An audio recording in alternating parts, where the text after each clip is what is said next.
Dobrý deň, počujeme sa? Počujeme sa, prajem, dobrý deň.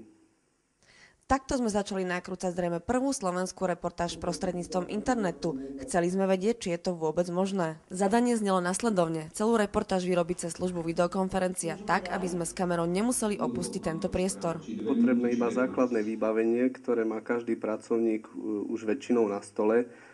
Jedná sa o nejaký počítač, ktorý je vybavený webkamerou a mikrofónom. Okrem toho je to aj prístup k internetu. K prípojeniu do služby stačí otvoriť v prehliadači príslušnú adresu a videokonferencia môže začať.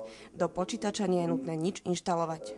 Ak nemáte vhodné priestory či spoľahlivý počítač, firma vám ponúkne plne vybavenú miestnosť. Videokonferencia však nie je len o spojení medzi dvoma ľuďmi. Je možné používať najbežnejšie typy súborov.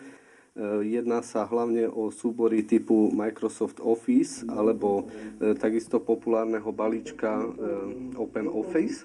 Firmy môžu vďaka videokonferenciám pekne ušetriť, nemusia totiž vysielať svojich zamestnancov na služobné cesty.